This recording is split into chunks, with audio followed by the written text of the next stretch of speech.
আচ্ছা এখন বলতো কি কি করেছিলাম? বেস করেছিলাম। তো বেসের ক্ষেত্রে নামকরণ করার জন্য আমার কি প্রয়োজন ছিল? শুধু চার্জ জানা, আর তো কিছু না। আর যা প্রয়োজন ছিল যেমন স্ট্রনসিয়াম হাইড্রোক্সাইড যদি বলা হয়, তাহলে স্ট্রনসিয়ামের চার্জ কত ছিল? ক্লাস 2। তাহলে স্ট্রনসিয়াম হাইড্রোক্সাইড কত হবে? SrOH ভোল্টেজ, এই তো। আচ্ছা যাই হোক, তো আমরা বেস পর্যন্ত কভার করে নিয়েছিলাম, মেন কথা হলো এটাই। তো অ্যাসিড, বেস আর সল্ট, সল্ট কভার করার আগে আমরা একটু অন্য জায়গায় ঢুকবো। সল্ট মাঝখানে একবার এসে পড়ে যাবো আবার, ঠিক আছে? তো পয়েন্ট কর কেমিক্যাল ফোর্স।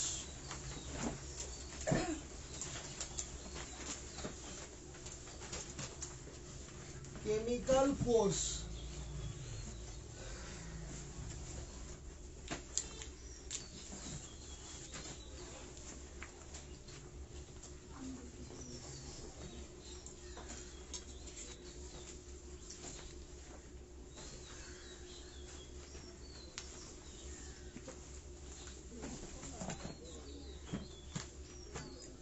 কেমিক্যাল ফোর্স জিনিসটা কি? আমরা যখন কম্পাউন্ড তৈরি করি তাহলে কি হয়, কতগুলো অ্যাটম থাকবে আর ওই অ্যাটম গুলো কি হবে? যুক্ত হবে, ঠিক আছে? যেমন ফর এক্সাম্পল আমি যদি বলি যে আমার গ্লুকোজ তৈরি হয়েছে C6H12O6, এটা কোথা থেকে তৈরি হয়েছে? তাহলে 6টা কার্বন ছিল, ঠিক আছে? 12টা না 6টা H2 ছিল, 12 হয়ে গেল না? কারণ হাইড্রোজেন থেকে H2 ফর্ম পাই না আমরা। আর 3টা অক্সিজেন অণু ছিল, মানে যে ফর্মে প্রকৃতিতে পাওয়া যায় সেই ফর্মের সঙ্গে রিঅ্যাকশন করতে হবে, বুঝা গেল? তাহলে এদেরকে কি বলা হবে?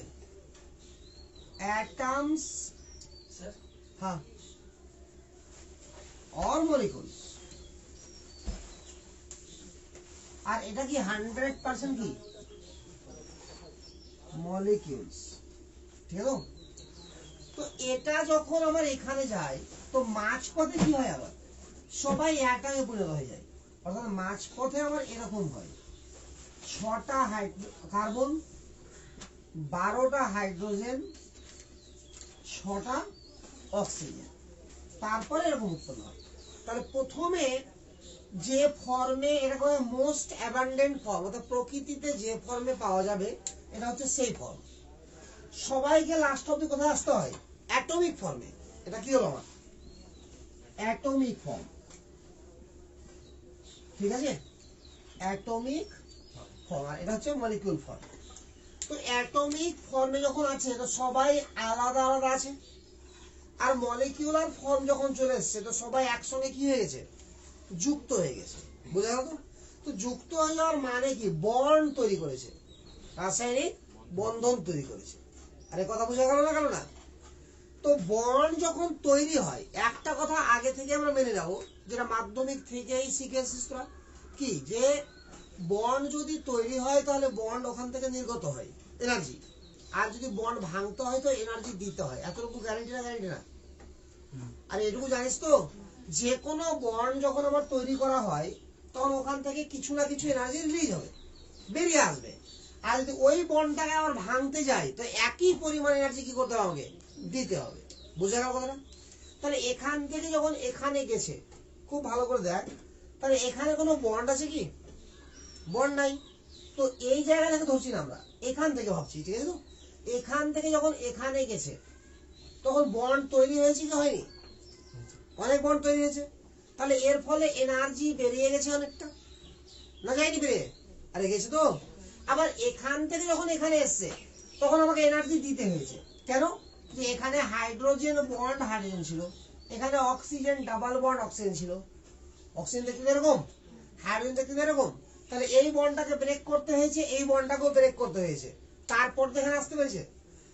তাহলে এখানে বন্ড ভাঙার পর এখানে এসছি, তাহলে এখানে কি করতে হয়েছে? আমাকে এনার্জি দিতে হয়েছে, এনার্জি বা হিট, এনার্জি বা হিট। আর এখান থেকে যখন এখান থেকে এখানে যাচ্ছে তো এনার্জি বেরিয়ে যাচ্ছে। তো অ্যাটম যখন মলিকিউলে কনভার্ট হচ্ছে তাহলে ওখান থেকে কি হচ্ছে, কিছু না কিছু এনার্জি বেরিয়ে যাচ্ছে, ওই এনার্জিটাকে বলা হয় কেমিক্যাল ফোর্স। আরে বোঝা গেল তো? তাহলে এখান থেকে যখন এখানে যাবে, সাপোজ ধরে নিলাম যে কিউ পরিমাণ এনার্জি আমার বেরিয়ে গেছে, আর এই কিউকে কি বলা হবে, কেমিক্যাল ফোর্স। বোঝা গেল?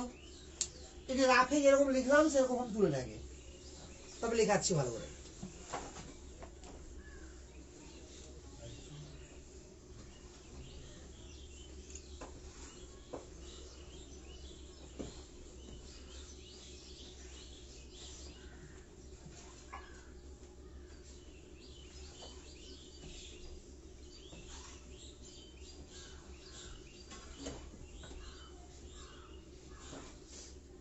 Atoms or molecule?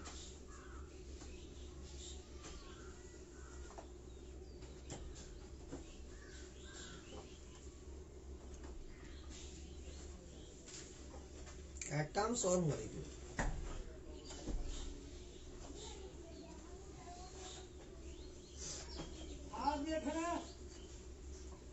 তুই নিজে আলো বসলে এদিকে একটু আগে বসে তো পারছো তোরা, ব্যাগগুলোকে সাইডে করে দে, কেউ এগিয়ে যা, কেউ পিছিয়ে যা, বাস অন্য জায়গা হয়ে যাবে। একটু আর এগিয়ে যা, হ্যাঁ, আর একজন মাঝখানটা আবার এগিয়ে যা তুই, হ্যাঁ তুই পিছিয়ে যা, বাস হয়ে যাবে। এরকম করে কর, অটোমেটিক হয়ে যাবে। একটু করে আর এগোতিস, পিছিয়ে তো ঠিক হয়ে যাবে। এগানো পিছানো মানে কি, ওই যে পিছনে যেটা ফাঁকা পেলে ঢুকে যাও দিয়ে দিই, কথা বুঝতে পারলে কি না, তাহলে সুবিধা হবে।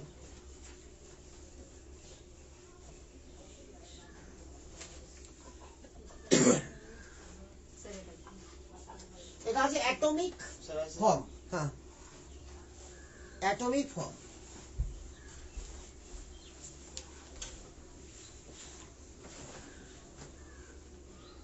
এটা মলিকিউলস। আচ্ছা হয়েছে? তাহলে এবার নোট কর, chemical force are the force of attraction. Chemical force are the force of attraction, লিখে যা, chemical force are the force of attraction which binds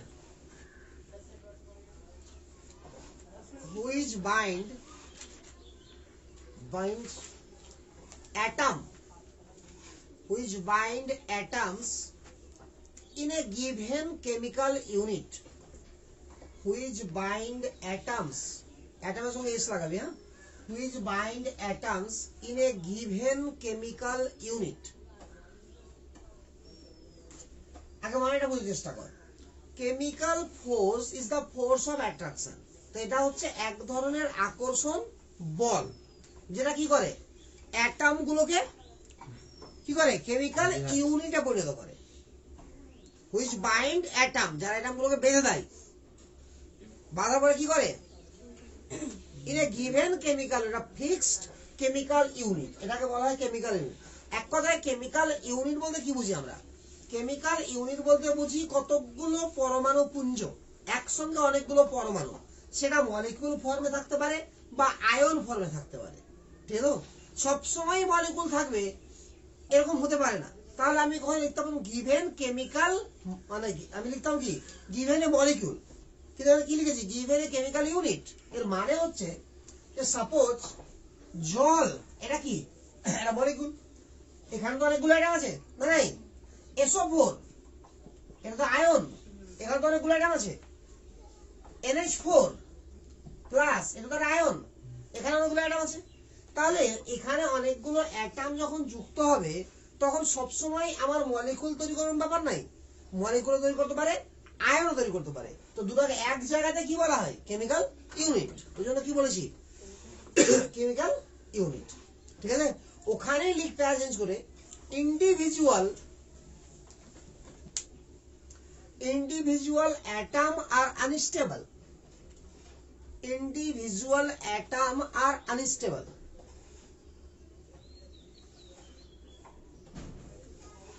আরে ক্লিয়ার? তাহলে এটাকে বলছি কি আমরা, ইন্ডিভিজুয়াল অ্যাটম, মানে একা একা অ্যাটম আছে, তাহলে এরা কি হবে, আনস্টেবল, অর্থাৎ এভাবে থাকতে পারবে না। একটা কথা আর মেনে চলবি, যে কোনো কেমিস্ট্রিতে যে কোনো মলিকিউল হোক আর অ্যাটম হোক, যার এনার্জি যত বেশি তার স্টেবিলিটি তত কম। কি বললাম? যার এনার্জি যত বেশি তার স্টেবিলিটি তত কম। মানে এনার্জি বাড়লে স্টেবিলিটি কি হবে? কমবে। এবার আমাকে বল, তাহলে এর এনার্জি বেশি না এর এনার্জি বেশি? অর্থাৎ অ্যাটমিক ফর্মের এনার্জি বেশি না মলিকিউল ফর্মের এনার্জি বেশি? অ্যাটমিক ফর্মের। কি করে বেশি? সাপোজ ধরে নিলাম যে এখানে ই পরিমাণ এনার্জি আছে, আছে তো? এবার এখান থেকে যখন এখানে যাচ্ছে তো কোনো এনার্জি কি দিতে হচ্ছে আমাকে? দিতে হয় না, উল্টা কি হচ্ছে আমার? বেরিয়ে যাচ্ছে। তাহলে এখানে যদি আমার কিউ পরিমাণ এনার্জি বেরিয়ে যায় তাহলে এর এনার্জি কত হলো? ই মাইনাস কিউ। আরে ক্লিয়ার? আবার এখানে ধরলাম আমরা যে E1 পরিমাণ এনার্জি আছে, এখান থেকে যখন এখানে আসছি তার এনার্জি সাপ্লাই করতে হচ্ছে আমাকে। তো ধরলাম যে Q1 পরিমাণ এনার্জি সাপ্লাই করলাম, তো এখানে যেটা E হলো, তো E সমান কত হবে? E1 plus Q1। বোঝা গেল? তাহলে এর থেকে এর এনার্জি কি বেশি ছিল? কত এনার্জি এর? E1 হলো কত? E1 plus Q1। তাহলে মোর স্টেবল কে? এটা নাকি? কারণ এখান থেকে যখন এখানে আসলো তো কি হলো? এনার্জি বেড়ে গেছে না? আবার এখান থেকে যখন এখানে হলো কি হয়েছে? এনার্জি কমে গেছে। তাহলে সর্বাধিক স্টেবল কি হলো? গ্লুকোজ বা মলিকুলটা, এক কথায়। তাই ক্লিয়ার না? ক্লিয়ার না? তো সবসময় বেশি স্টেবল কি হবে? Chemical unit. তাহলে সংজ্ঞাটা বুঝতে পেরেছি এবার না? বুঝতে পারিসনি? তাহলে সংজ্ঞাটাকে ম্যাথমেটিক্যাল যদি লিখি আমরা তাহলে এরকম ভাবে লিখবো,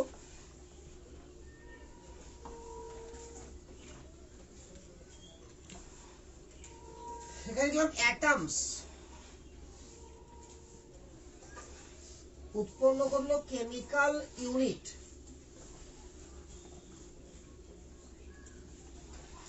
অ্যাটম কি হবে? আনস্টেবল। কেমিক্যাল ইউনিট কি হবে? স্টেবল। এখান থেকে এখানে যাওয়ার ফলে কি হবে? আমার কিছু না কিছু এনার্জি বেরিয়ে যাবে। এই বেরিয়ে যাওয়া এনার্জিকে আমরা লিখব ডেল্টা এইচ কেমিক্যাল ফোর্স। এটা পরে শিখবি যে ডেল্টা এইচ কেন লিখছি, বাট জাস্ট মনে রাখ, আস্তে আস্তে সব শিখে যাবে। ইকুয়াল টু তাহলে দেখো কিউ, আর এটা তো কেমিক্যাল ফোর্স, তো ডেল্টা এইচ দিয়ে প্রকাশ করতে হবে পরবর্তীতে, অনেক পরে। ঠিক আছে? তা আগে লিখে রাখো এটা। তো ডেল্টা এইচ কেমিক্যাল ফোর্স, এটাকে এটার ফুল ফর্ম হচ্ছে এনথালপি। এটা ফুল ফর্ম কি? এনথালপি। এইচ মানে এনথালপি। ঠিক আছে? তো পরবর্তীতে জানবি, যখন থার্মোডাইনামিক্স বলে চ্যাপ্টার আছে একটা, ওখানে যখন শিখাবো তখন এগুলো সব ক্লিয়ার হয়ে যাবে আস্তে আস্তে। তো এখানে আমরা মড দিয়ে লিখবো। কেন মড দিয়ে লিখবো? কারণ কেমিক্যাল ফোর্সকে আমরা সবসময় ধরে নেবো পজিটিভ ধরে নেবো, কিন্তু এখান থেকে যেটা বেরোচ্ছে তাপ, হিট বেরিয়ে গেল, হিট বেরিয়ে যাওয়াকে আমরা নেগেটিভ ধরি। হিট বেরিয়ে যাওয়া কি ধরি? নেগেটিভ। আর হিট দেওয়াকে কি ধরি? পজিটিভ। তাহলে এখানে হিট বেরিয়ে গেছে, কিন্তু কেমিক্যাল ফোর্স সবসময় কি ধরবো? পজিটিভ। তাহলে কি করতে হবে? মড। মড মড তো বুঝিস? এটা বুঝিস না? শরীরের মাধ্যমিকে মড মানে কি? পরম মান। -3 কেও 3 বলা হবে, +3 কেও 3 বলা হবে। এই হচ্ছে মডুলাস। তো এই যে কেমিক্যাল ফোর্স, এই কেমিক্যাল ফোর্সের ভ্যালুর উপর বেস করে আমরা কেমিক্যাল বন্ড তৈরি করব। বুঝালো কিভাবে? এই যে কেমিক্যাল ফোর্স, এবার এখানকে আমি সেপারেট করছি 3 ভাগে এই কেমিক্যাল ফোর্সকে। ঠিক আছে? 1 নম্বর, van der wall force of attraction. Van der wall force of attraction. 2 নম্বর, হাইড্রোজেন বন্ড। 3 নম্বর, কেমিক্যাল বন্ড।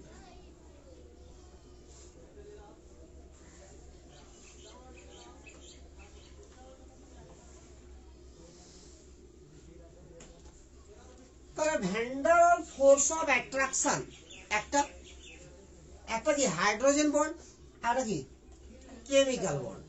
এটা কার উপর বেস করে হচ্ছে? কেমিক্যাল ফোর্সকে ভাগ করে। তাহলে এর একটা ভ্যালু তো আছে না? নাই? তো এর ভ্যালুটা যদি 8 থেকে 42 কিলো জুল পার মোল হয়। অর্থাৎ এখান থেকে যদি এখানে পরিণত হবে, তো যে পরিমাণ এনার্জি বেরোচ্ছে এক মোলের জন্য, একটা তো মোল তৈরি হচ্ছে, তাহলে তার ভ্যালুটা কত হবে? 8 থেকে 42 যদি হয়, তাহলে এখান থেকে এখানে যাওয়ার পর এর মধ্যে যে বন্ডটা আছে তাকে বলা হবে হাইড্রোজেন বন্ড। বুঝা গেল? যদি 8-এরও কম হয়ে যায়, এখানে লিখছি ডেল্টা এইচ কেমিক্যাল ফোর্স। বুঝা গেল শর্টকাটে? এটার ভ্যালু যদি 8-এরও কম হয়ে যায়, 8 কিলো জুল পার মোল, তাহলে তাকে বলা হবে van der wall force of attraction. আর ডেল্টা এইচ কেমিক্যাল ফোর্সের ভ্যালু যদি 42 কিলো জুল পার মোল থেকেও বেশি হয়ে যায়, তো তাকে কি বলা হবে? কেমিক্যাল ফোর্স বা কেমিক্যাল বন্ড। বুঝা গেল? তাহলে এর ভ্যালুর উপরে বেস করে আমরা বন্ডকে কভাগে ভাগ করলাম? 3 ভাগে। কি কি? Van der wall force of attraction. তাহলে সেই ধরনের অ্যাট্রাকশন, অ্যাট্রাকশন তো যুক্ত হয়ে যাবে না, তো সেই ধরনের অ্যাট্রাকশন যে অ্যাট্রাকশনে কি হবে, আমার 1 মোল যখন তৈরি হচ্ছে ওইভাবে, তো এনার্জি কত নির্গত হবে? 8 কিলো জুল পার মোল বা তার থেকে কম। 8 থেকে 42 এর মধ্যে যদি বের হয়, তো হাইড্রোজেন বন্ড। আর 42 এর যদি বেশি বের হলে কি হবে? Chemical bond. আমাদের চ্যাপ্টারের নাম কি? Chemical bonding. তাহলে এতক্ষণ পরে এসে চ্যাপ্টারে পৌঁছালাম। তাহলে এটা হচ্ছে আমার মেইন চ্যাপ্টার। অর্থাৎ যে যখন অ্যাটম আমার কেমিক্যাল ইউনিট তৈরি করবে, এর ফলে যদি আমার যে এনার্জিটা নির্গত হবে তার মানটা 42 কিলো জুল পার মোলের যদি বেশি হয়, তবেই সেই ধরনের বন্ডকে কি বলবো আমরা? কেমিক্যাল বন্ড বলবো। বোঝা গেল কথাটা? না বোঝা গেল না? তাহলে সব থেকে শক্তিশালী বন্ড কোনটা এদের মধ্যে? Chemical bond. আরে যেখানে যত এনার্জি বেশি বেরোবে সেটা তো ভালো বন্ড, শক্তিশালী বন্ড। তাহলে এনার্জি কোথায় বেশি বেরোচ্ছে? তাহলে কেমিক্যাল বন্ড আমার সব থেকে শক্তিশালী। তার থেকে দুর্বল হাইড্রোজেন বন্ড। আর দুনিয়ার সব থেকে দুর্বল হচ্ছে van der wall force of attraction. একদম ক্লিয়ার? তাহলে আমাদেরকে 3টা বাড়ি পড়তে হবে এই চ্যাপ্টারে। চ্যাপ্টার এবার শুরু হলো আমার। বোঝা গেল কথা না? তো 3টা বাড়ি পড়তে হবে, তার মধ্যে মেইন টপিকস হচ্ছে কোনটা? আমার কেমিক্যাল বন্ড। তাহলে এবার পয়েন্ট কর কেমিক্যাল বন্ড।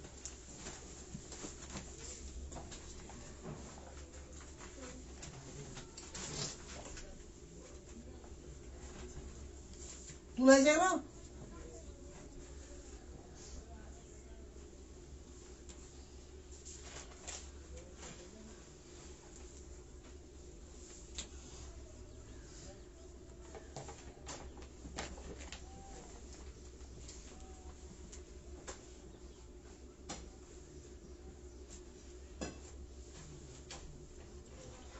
কেমিক্যাল বন্ড এর মানে কি? Delta H chemical force, delta H chemical force কত হবে? গ্রেটার দেন, মানে মডেল হলো 42 কিলো জুল পার মোল।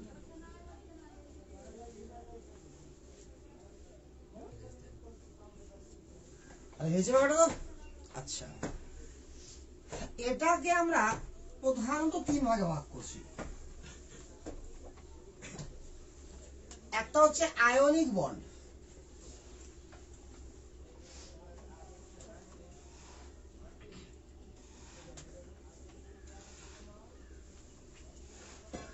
একটা হচ্ছে আমার covalent bond,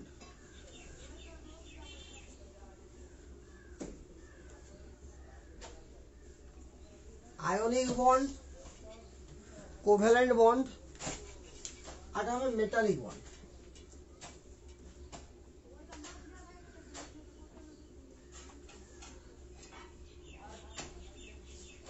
ionic bond, covalent bond, metallic bond. আর একটা বন্ড হয় কোঅর্ডিনেট কোভ্যালেন্ট, বাট ওটা আমাকে জাস্ট এখানে আইডিয়া নিতে হবে, ওটা পড়তে হবে না। ওটা পড়তে হবে ক্লাস 12 একটা চ্যাপ্টারই গোটা আছে কোঅর্ডিনেট কোভ্যালেন্ট বন্ডের উপরে, যে চ্যাপ্টারের নাম হবে জটিল যৌগ। গোটা একটা বিশাল বড় চ্যাপ্টার আছে। তো যাই হোক, আয়নিক বন্ড এগুলো প্রত্যেকটা তোদের জানা আছে। তড়িৎযোজী বন্ধন, আরে আয়নিক বন্ড মানে কি? তড়িৎযোজী। বাংলা লিখতে পারিস পাশে। আয়নিক বন্ড মানে তড়িৎযোজী বন্ধন। কোভ্যালেন্ট বন্ড মানে সমযোজী বন্ধন। মেটালিক বন্ড মানে ধাতব বন্ধন। আয়নিক বন্ড বলতে আমরা বুঝি তড়িৎযোজী বন্ধন,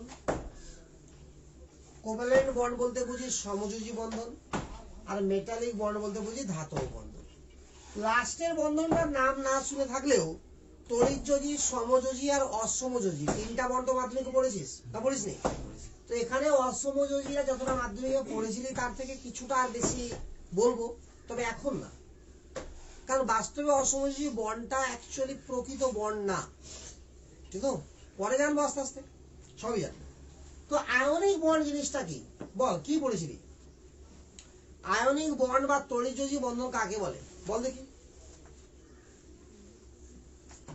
আরে কিছু তো পড়েছিলি, তোকে মুখস্থ বলতে হবে এরকম ব্যাপার নাই, যা জানিস সেটা বল। কিভাবে তড়িৎযোজী বন্ধন তৈরি হতো?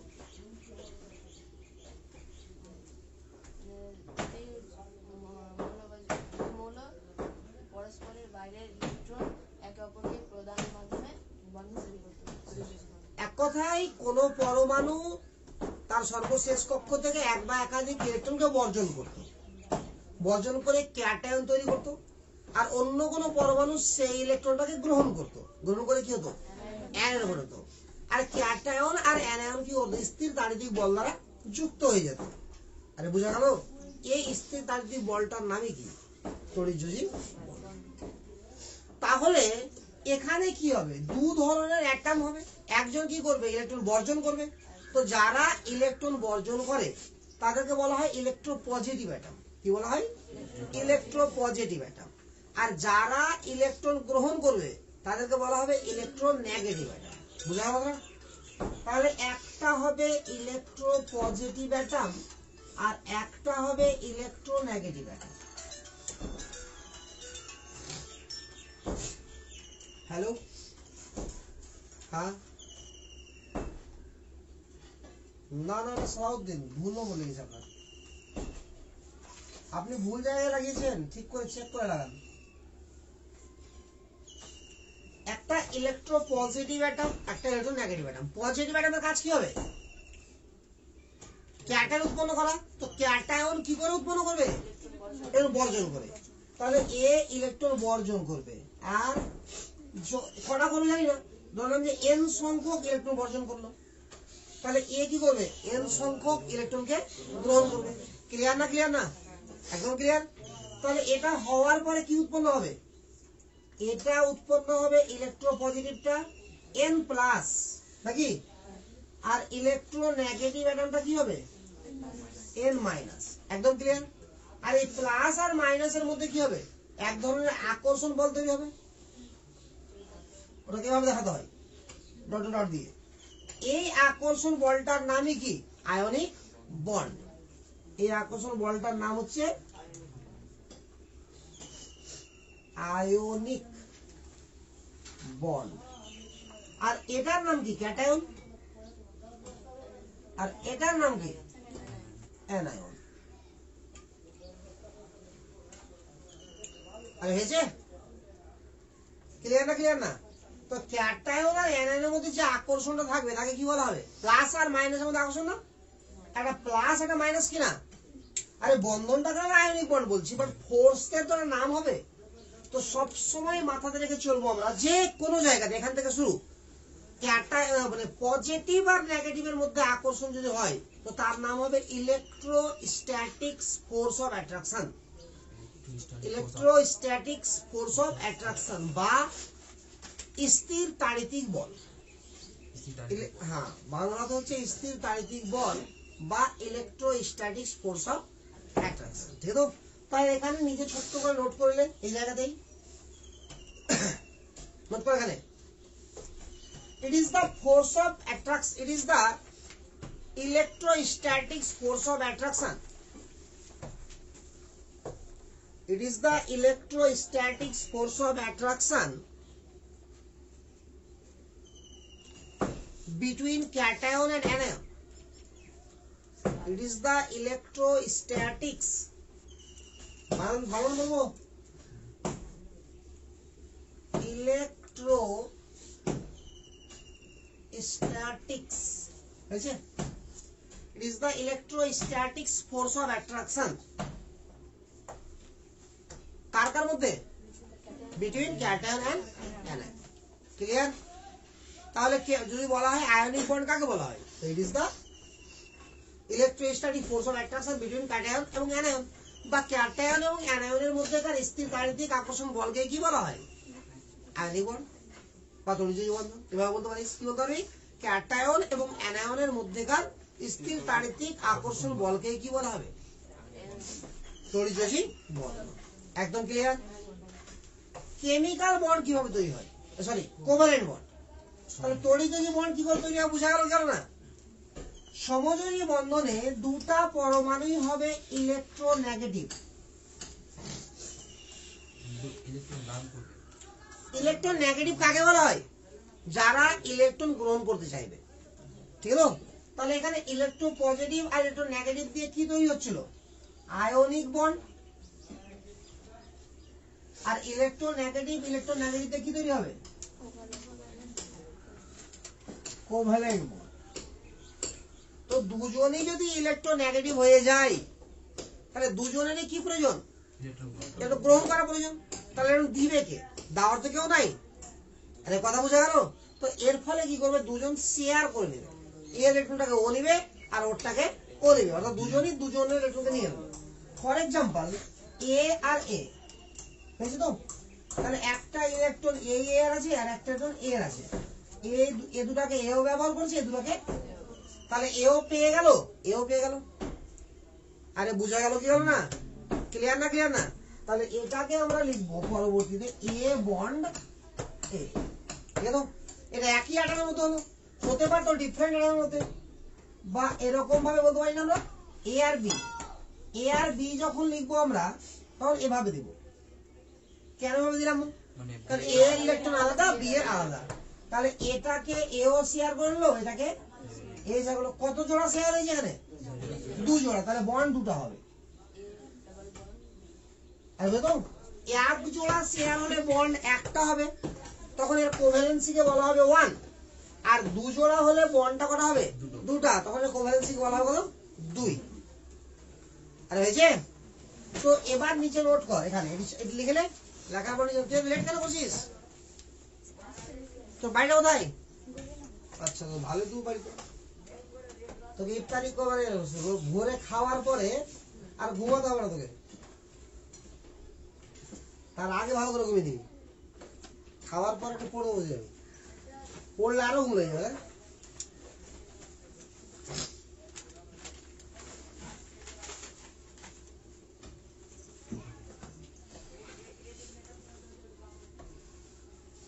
আরে হয়েছে? এখানে নোট কর নিচে covalent bond are form.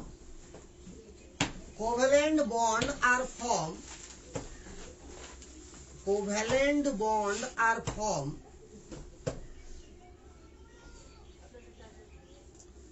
by sharing of electron, by sharing of electron, sharing, by sharing, SHARING, SHARING, sharing of electron, and number of sharing electron, and number of sharing electron called, and number of sharing electron called its covalency, number of sharing electron called its covalency। মানেটা কি? এখানে sharing electron কত আছে? আরে বল, এক জোড়া। এক জোড়া না, মানে একটা এর একটা এর। তাহলে আমরা এক জনের সাপেক্ষে বললে একটা বলবো, আর দুজনের সাপেক্ষে বললে এক জোড়া বলবো। তাহলে এক জোড়া শেয়ারিং ইলেকট্রন মানে কোভ্যালেন্সি 1। এখানে কত জোড়া আছে? তাহলে কোভ্যালেন্সি 2। একই ভাবে 3 জোড়া হলে কত হবে? আর হাইয়েস্ট কত হবে? 3। 3টার বেশি আমার বন্ড তৈরি হতে পারে না। রেয়ার কয়েকটা কেস আছে যেখানে 4টা তৈরি হয় বন্ড, তবে সেটা হায়ার সেকেন্ডারিতে হবে না, ওটা অনার্সে গিয়ে হয়। ঠিক আছে? তো তুই একদম এরকম ভাবে মনে রাখবি যে দুটা অ্যাটমের মধ্যে, সে একই রকম অ্যাটম হোক আর ডিফারেন্ট অ্যাটম হোক, সর্বাধিক সমযোজী বন্ধন করা হবে 3টা হবে। এই ছোট ছোট ইংরেজিগুলো বুঝতে পারছিস তো, না পারছিস না? এই ইংরেজি টার্মের সঙ্গে একটু একটু করে পরিচয় হয়ে রাখ, দেখবি যে এক এক মাস পরে দেখবি যে তুই সমস্ত ইংরেজি এমনি শিখে গেছিস। আর না হলে পরবর্তীতে এত ভুগবি কিনা মুশকিলে পড়ে যাবে। তো ইংরেজিগুলো একটু করে শেখার চেষ্টা করবি। আমি তো প্রত্যেকটা ইংরেজি মানে বলে যাচ্ছি, ঠিক আছে? তাহলে কোভ্যালেন্ট বন্ড কি করে তৈরি হয় বল? ইলেকট্রন শেয়ারের মাধ্যমে দুজন কি করছে, একে অপরের ইলেকট্রনকে ইউজ করছে, দুজনেই একে অপরের ইলেকট্রনকে সমভাবে ব্যবহার করছে, ঠিক আছে? আমি সমভাবে কথাটা বলছি না এই কারণে যে পরবর্তীতে জানতে পারবি যে সমভাবে ব্যবহার করে না, এই চ্যাপ্টারে জানতে পারবি। তো যাই হোক, আপাতত মনে রাখ যে সমভাবে ব্যবহার করছে, এর ফলে যে বন্ড তৈরি হচ্ছে তাকে কি বলা হবে? সমযোজী বন্ধন বা কোভ্যালেন্ট বন্ড। ক্লিয়ার? এবার আসবো কি মেটালিক বন্ড। তো মেটালিক বন্ডে কি হবে দেখ, ইলেকট্রোপজিটিভ অ্যাটম এর সঙ্গে ইলেকট্রোপজিটিভ অ্যাটম যুক্ত হয়ে তৈরি করবে মেটালিক বন্ড। ইলেকট্রোপজিটিভ অ্যাটম, তাহলে ইলেকট্রোপজিটিভ অ্যাটম মিনস কি? দুজনে কি করবে? ইলেকট্রন বর্জন করবে। তাহলে প্রথমে কি ছিল? একজন গ্রহণ করছিল, একজন বর্জন করছিল। সেকেন্ডে কি ছিল?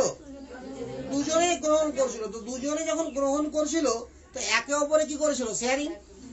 আরে ক্লিয়ার না? ক্লিয়ার না? আর এবার কি হচ্ছে? তো দুজনেই বর্জন করছে, তো আরেকটা ঝামেলা হয়ে গেল। তাহলে ইলেকট্রনটা নিবে কে? আরে কথা বুঝা গেল তো? তাহলে ইলেকট্রনটা নেওয়ার কেউ নাই। তাহলে এখানে মেটালিক বন্ডটা কি করে তৈরি হয়? দুটাই যদি ইলেকট্রন পজিটিভ থাকে তাহলে বিকর্ষণ হওয়া উচিত, দুটাই ইলেকট্রন নেগেটিভ থাকলেও তো বিকর্ষণ হওয়া উচিত। কিন্তু এরা কি করছে? শেয়ারিং এর মাধ্যমে আকর্ষণ তৈরি করছে।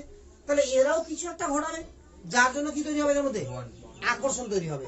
আর ওই আকর্ষণ বলের মানে কি? Metallic bond. আরে যে কোনো আকর্ষণ মানে তো বন্ড, তাহলে ওই আকর্ষণ বলটার নামই হবে কি আমার? Metallic bond. একদম ক্লিয়ার? তাহলে মেটালিক বন্ডটাকে ডিটেইলসে দেখবো আমরা। তবে আমরা মনে রাখবো যে আমার গোটা কেমিক্যাল বন্ডিং চ্যাপ্টারে যদি 100% ধরি আমরা এই কেমিক্যাল বন্ডটাকে, তাহলে এটা মাত্র 1%, এটা মাত্র 1% বা 2%, তাহলে এটাই 97-98%। তাহলে কত বড় পার্ট আছে ভাব। বুঝলি তো?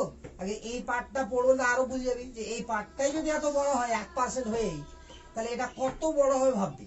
এবার তাহলে এখান থেকে কোশ্চেন এত বেশি হয় বা ভাবাও যাবে না। আরে বুঝা গেল তো?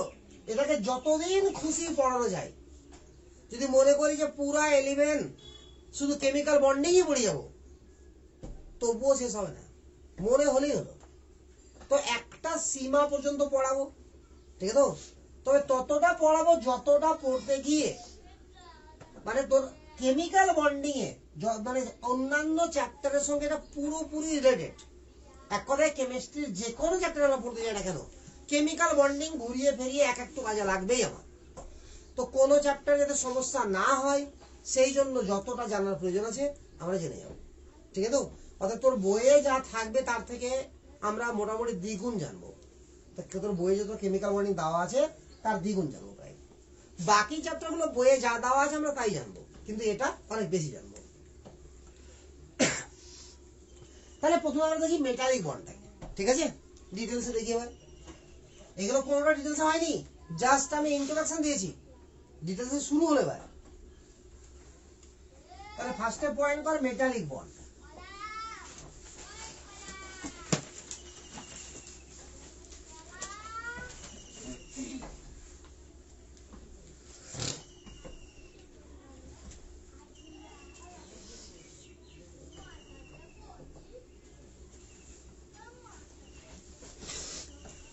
মেটালিক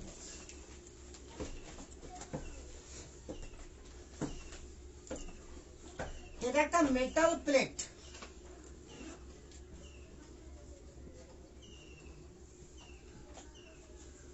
থিন মেটাল প্লেট, পাতলা ধাতব পাত, যেমন টিন, ওই যে টিনের চাদর আছে দেখ, তো এটাই কি? এটা মেটালের প্লেট। আরে বুঝাও তো?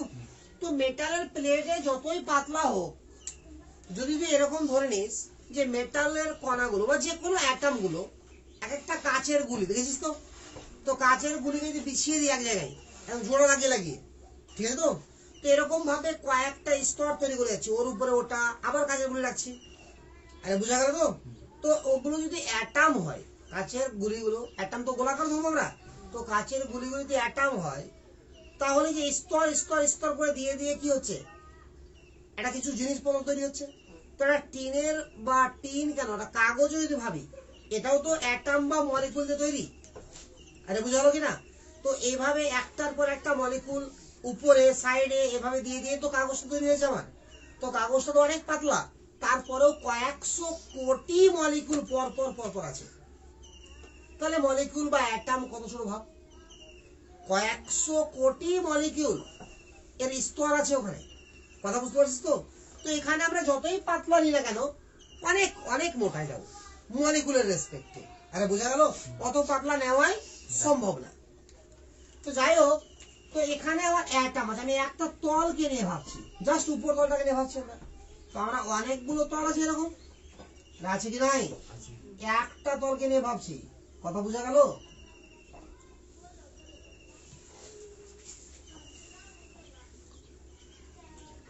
এইগুলোকে মেটাল, যেহেতু মেটাল, তো মেটালকে আমরা এম দিয়ে লিখলাম। সব এগুলো কি অ্যাটম। এটা যে কোনো একটা স্তরকে দেখাচ্ছি আমি। এরকম স্তর কি আছে, কোন কোন স্তর আছে উপরে। তাহলে প্রত্যেক অ্যাটম যদি মেটালের তল নিলাম, একটা প্লেট নিলাম, সেটাকে মাঝ বরাবর কেটে দিলাম, ভিতরে ভিতরে কেটে দিলাম। কথা বুঝতে পারছিস তো? তাহলে আবার দুটো দুটো পাতে ভাগ হয়ে গেল, ওই এক একটা পাতের মধ্যেও কয়েক কোটি করে আছে। বুঝা গেল তো? তো এরকম যখন অবস্থা আছে, এবার তোরা মাধ্যমিকে ছোট্ট একটা জিনিস পড়েছিলি যে যে কোনো মেটাল তড়িৎ পরিবহন করতে পারে, যে কোনো ধাতু, তো মানে মেটাল মানে ধাতু, মেটালিক বন্ড মানে ধাতু বন্ড। আচ্ছা বাংলা লিখিস, মেটালিক লিখে বলেছিলাম তো আমি। আচ্ছা, তো যে কোনো ধাতু কি করতে পারে, তড়িৎ পরিবহন করতে পারে। কেন? ওখানে আলগা ইলেকট্রন থাকে। আরে বলেছিল না, ওই ইলেকট্রনগুলো খুব সহজেই কি হয়, আরে যেখানে ইলেকট্রনে কারেন্ট মানে কি, ইলেকট্রনের প্রবাহ তো। আর এটুকু মাধ্যমিকে পড়েছিস না পড়িস নি? কারেন্ট মানে হচ্ছে কি ইলেকট্রনের প্রবাহ। ইলেকট্রন আসলো কোত্থেকে? আরে পরমাণুতে ইলেকট্রন তো এমনি এমনি আসবে না, পরমাণুতে ইলেকট্রন তো নির্দিষ্ট জায়গায় থাকবে। আমরা ইলেকট্রন বিন্যাস যখন শিখেছিলাম, তো কি শিখেছিলাম, বিভিন্ন কক্ষপথে ইলেকট্রন আছে, ওটা তো এমনি বেরিয়ে যাবে না। আরে বেরোবে কি? তাহলে কিছু না কিছু এনার্জি দিতে হবে ওখানে। তাহলে কি হয়, মেটালগুলোর ক্ষেত্রে কি হয়, এত অল্পটুকু এনার্জিতেই কি হয়, ইলেকট্রনগুলো বেরোতে শুরু করে। আর ওইটুকু এনার্জি পরিবেশে দিয়ে দেয়। আরে বোঝা গেল কিনা? ওইটুকু এনার্জি পরিবেশ দিয়ে দেয়, ফলে মেটালগুলোর ক্ষেত্রে কি হয়, কিছু ইলেকট্রন এমনিতেই বেরিয়ে ঘোরাফেরা করে। আর ওই ইলেকট্রনটার নামই কি, ফ্রি ইলেকট্রন। আরে বোঝা গেল? তো সাপোজ ধরলাম, হ্যাঁ মুক্ত ইলেকট্রন, এখানে যে মেটাল আছে, তো একটা মেটাল এন সংখ্যক ইলেকট্রন বর্জন করেছে। আরে কটা করে, একটাও করতে পারে, দুটাও করতে পারে, তিনটাও করতে পারে। তাহলে এন সংখ্যক বর্জন করলে এন প্লাস হবে। আরে হবে কি হবে না? তো এটা এখান থেকে এখানে দেখালাম এটা, তাহলে ওই ইলেকট্রন গুলো তো এখানে আছে না, অন্য কোথাও আছে? এই পাতের মধ্যে তো আছে। আর একটা অ্যাটম আবার এন সংখ্যক ইলেকট্রন বর্জন করেছে।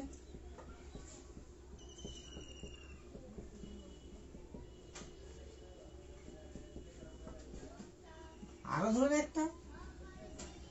আরে বোঝা গেল? তো এখানে ইলেকট্রন গুলো কি করে, সবসময় গতিশীল। বুঝা যাচ্ছে? ইলেকট্রনের গতি প্রচুর গতি। ইলেকট্রনের গতি প্রায় আলোর গতিবেগের 1/10 থেকে 9/10, 1/9 থেকে, সরি 1/10 থেকে 9/10 পর্যন্ত।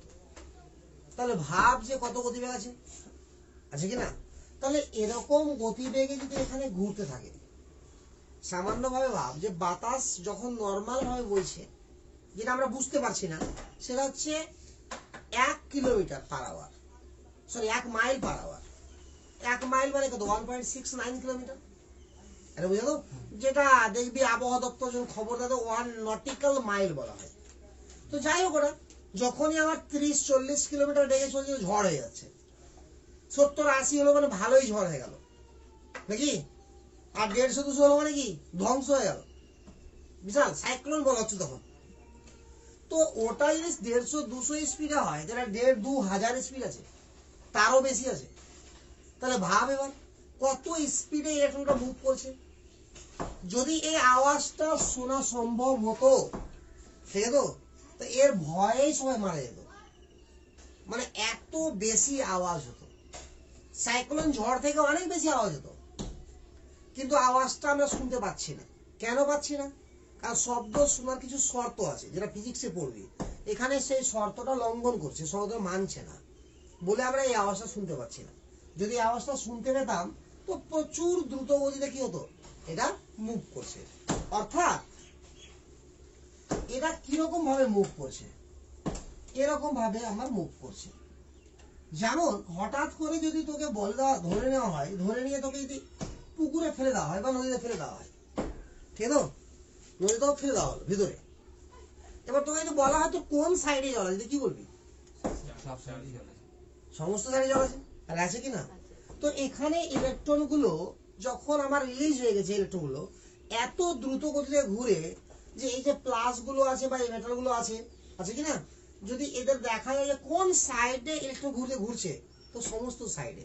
অর্থাৎ ইলেকট্রনের সমুদ্র তৈরি হয়েছে একটা, আর এই সমুদ্রের মধ্যে কে পড়ে আছে? এই আয়ন গুলো, এই অ্যাটম গুলো। বুঝা গেল তো? এই আয়ন গুলোকে বলা হয় মেটাল কার্নেল। মেটাল কার্নেল, ঠিক আছে। আর এই ইলেকট্রন গুলোকে বলবো আমরা ফ্রি ইলেকট্রন और মোবাইল ইলেকট্রন। मोबाइल माने की गतिशील, फ्री इलेक्ट्रन और मोबाइल इलेक्ट्रन और फार्मी गैस और इलेक्ट्रन गैस, অনেকগুলো নাম আছে।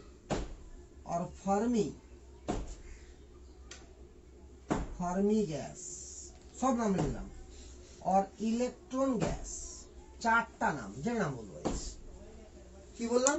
ফ্রি ইলেকট্রন বা মোবাইল ইলেকট্রন বা ফার্মি গ্যাস বা ইলেকট্রন গ্যাস, ঠিক আছে। তো এইভাবে মুভ করছে। তাহলে এরকম পরিস্থিতিতে খুব ভালো করে ভাববি, এরকম পরিস্থিতিতে এই মেটাল এখানে দেখ যে এই মেটাল গুলো কি ফিল করবে, কারণ মেটাল তো পজিটিভ আছে আর ইলেকট্রন গুলো কি নেগেটিভ। তো নেগেটিভের মধ্যে পজিটিভ ডুবে আছে, কথা বুঝলো তো? তাহলে ওখান থেকে কোনো পজিটিভকে আলাদা করা যাবে? আর তাহলে কি হবে, অনেক বেশি পরিমাণে কি লাগবে, আমার বশক্তি লাগবে, তাহলেই একমাত্র আলাদা করা যাবে। আরে বুঝা গেল? তার মধ্যে তাহলে এদের মধ্যে কি কাজ করছে? বিকর্ষণ। আরে মেটাল কার্নেল মেটাল বিকর্ষণ না, তাহলে এদের মধ্যে কাজ করছে আমার কি? রিপালশন। বিকর্ষণ বা রিপালশন। আর যে কোনো ইলেকট্রনের সঙ্গে এদের কাজ কি করছে? অ্যাট্রাকশন। তাহলে আমরা অ্যাট্রাকশনটা কিভাবে দেখি? এই যে একটা অ্যারো মেরে দিলাম, এই যে অ্যারো মেরে দিলাম, এই যে অ্যারো মেরে দিলাম, এটা বুঝা গেল তো? সব দিকে তো কি আছে, আমার ইলেকট্রন আছে। তো এখানে শক্তিশালী কোনটা?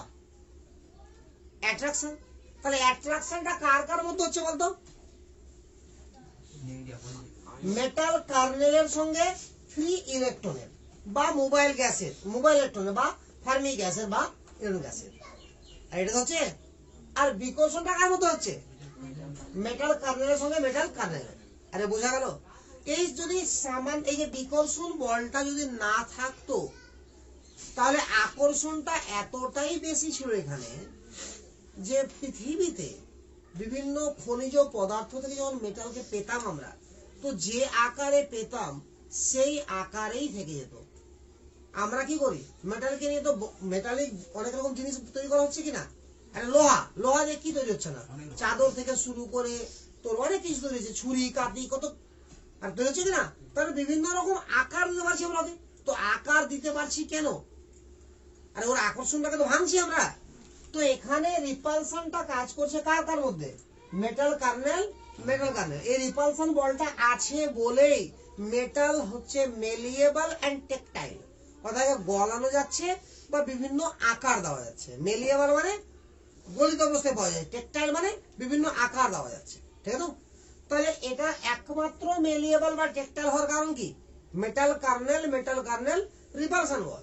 না হলে অ্যাট্রাকশনটা এত বেশি আছে, যদি এই রিপালশনটা না থাকতো তো সূর্যে ফেলে দিলেও বলতো না। অর্থাৎ এই বন্ডটার এত শক্তিশালী বন্ড আছে যে সূর্যে যে ফেলে দেওয়া যায়, তাহলে সূর্যের থেকে তার বেশি তাপ উৎপন্ন করতে পারবো আমরা? তো সেই তাপেও এই বন্ড ব্রেক করতো না, অর্থাৎ মেটালটা গলতো না। বুঝা গেল? বলছে কেন তাহলে? এইটা রিপালশনটা আছে বলে। বুঝা গেছে কথা? ক্লিয়ার? তো এখানে এবার আমরা জানবো কি করে যে কার মধ্যে রিপালশন বেশি হবে, কার মধ্যে রিপালশন কম হবে, অর্থাৎ কার মধ্যে মেটালিক বন্ডটা স্ট্রং, কার মধ্যে মেটালিক বন্ড দুর্বল, সমস্ত কিছু এর উপরে বেস করে আমরা শিখে যাব। তাহলে বুঝা গেল আগে যে মেটালিক বন্ডটা কি, না বুঝা গেল না? বুঝে তো? তো এটা হচ্ছে এক ধরনের ফোর্স। তাহলে metallic bond is the electrostatic force of attraction. শুন আগে কেন আবারও ইলেকট্রোস্ট্যাটিক ফোর্স অফ অ্যাট্রাকশন বলছি আমরা? একটু আগে কি বললাম? যে কোনো প্লাস আর যে কোনো মাইনাসের মধ্যে আকর্ষণের নাম কি হবে সবসময়? স্থির তাড়িতিক আকর্ষণ বল বা ইলেকট্রোস্ট্যাটিক ফোর্স অফ অ্যাট্রাকশন। তো এটা তো আমার প্লাস মেটালটা, আর ইলেকট্রনটা তো মাইনাস, তাহলে অ্যাট্রাকশন ফোর্স তো প্লাস আর মাইনাসের মধ্যেই হলো। তো যেখানেই প্লাস আর মাইনাসের মধ্যে হবে তার একটা নাম তো কমন আছে, কি? ইলেকট্রোস্ট্যাটিক ফোর্স অফ অ্যাট্রাকশন বা স্থির তাড়িতিক বল। ঠিক আছে? তো নিচে লিখ, metallic bond is the metallic bond is the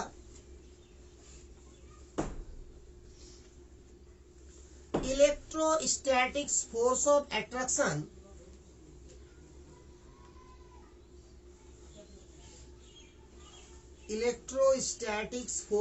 attraction between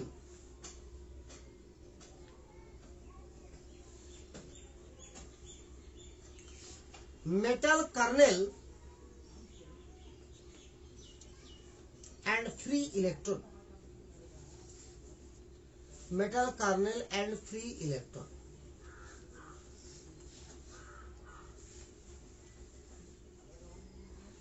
হয়েছে? ফ্রি ইলেকট্রনের জায়গাতে আমি অনেকগুলো নাম দিতে পারতাম, যে কোনো একটা নাম দিলেই হবে। ঠিক আছে? তাহলে মেটালিক ফোর্সটা বোঝা গেল, ধাতব বন্ধন জিনিসটা বুঝা গেছে। তাহলে এই আকর্ষণ বলটার নাম ধাতব বন্ধন না, এই আকর্ষণ আর এই বিকর্ষণ দুটার মিডিল, আকর্ষণ বিকর্ষণ দুটো আছে না, দুটা মিলিয়ে আমরা দেখে যাচ্ছে কে? আরে বড় কোনটা? আকর্ষণ বড়। আরে ক্লিয়ার না? ক্লিয়ার না? তাহলে আকর্ষণ আর বিকর্ষণ, তাহলে আকর্ষণ থেকে বিকর্ষণ বাদ দেওয়ার পরে যেটা থাকছে সেটা তো থাকছে ওখানে পড়ে নাকি? তাহলে ওই ফোর্সটাকে কি বলছি আমরা? Metallic bond. অ্যাট্রাকশনটাকে বলতে পারবো মেটালিক বন্ড, এটা অ্যাট্রাকশন ফোর্স। রিপালশনটাকে বলতে পারবো মেটালিক বন্ড, এটা রিপালশন ফোর্স। তাহলে ওভারঅল এর মধ্যে যেটা কাজ করছে, অর্থাৎ অ্যাট্রাকশন রিপালশনকে অ্যাডজাস্ট করার পরে যে ফোর্সটা আছে সেই ফোর্সটা হচ্ছে মেটালিক বন্ড। বোঝা গেল? এবার আমরা জানবো মেটাল কার্নেল জিনিসটা কি। এখানে গন্ডগোল আছে। মেটাল কার্নেল এম একটা যে কোনো ধাতু, ঠিক আছে? তাহলে এ কি করলো? এন সংখ্যক ইলেকট্রন বর্জন করলো, দিয়ে এম প্লাস হলো বলে এটাকে মেটাল কার্নেল বলে দেবো। এটা নাও হতে পারে, বা এই ইলেকট্রনটা এখানে না লিখে আমরা এখানে লিখতে পারি, এখানেই লিখি আমরা ছোট থেকে নাকি? যেমন কি sodium NA plus plus electron. আরে সোডিয়ামকে বলি না আমরা, সোডিয়ামকে কিভাবে লিখি আমরা? এনএ প্লাস প্লাস ইলেকট্রন লিখি তো। তো এভাবে লিখলাম আমরা। তো এটাকে আমরা মেটাল কার্নেল বলতেও পারি, নাও বলতে পারি। এটা কখন মেটাল কার্নেল হবে? তাহলে atom convert into metal kernel when they lose their outermost electron. লিখে নে, atom convert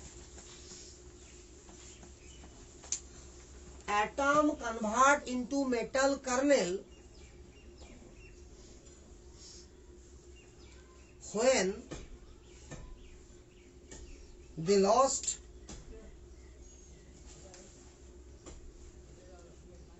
their outer electron, when they lost their complete outer electron, when they lost their complete outer electron.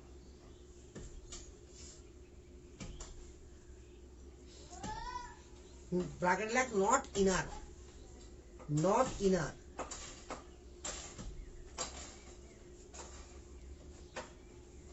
মানে ভিতরে electron হওয়া চলবে না।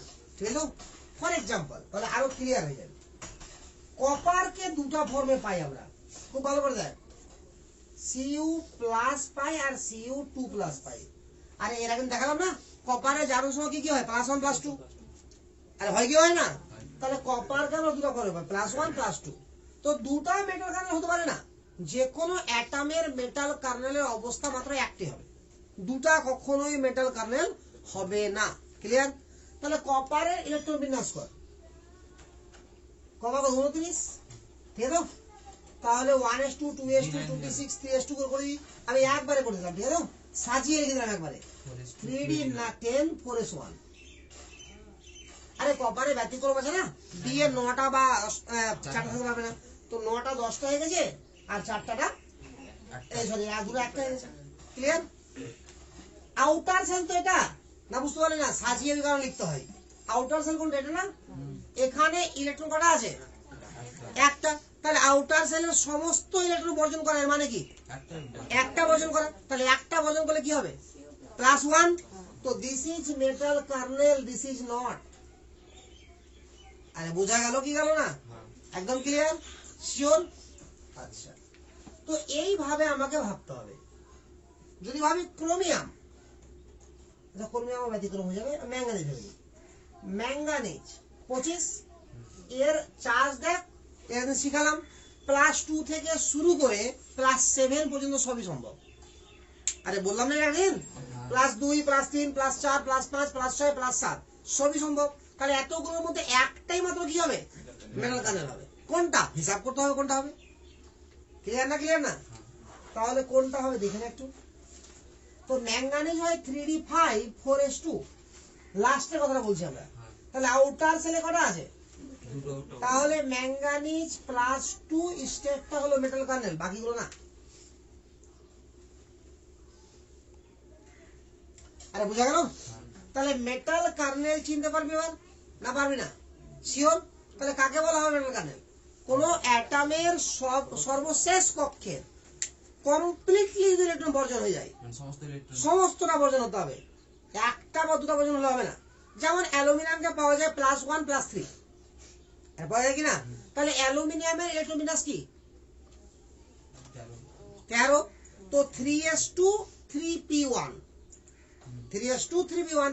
তাহলে আমি বলেছিলাম পি থেকে বেরোবে সবগুলো একসঙ্গে আর এস থেকেও বেরোবে সবগুলো একসঙ্গে। তাহলে প্রথমে পি থেকে বেরিয়ে গেল কত হলো? +1। তারপরে এস থেকে বেরিয়ে গেল কত হলো? +3। তাহলে আউটার সেলে ছিল কটা মোট ইলেকট্রন? 3টা। তাহলে +3টা কি হলো?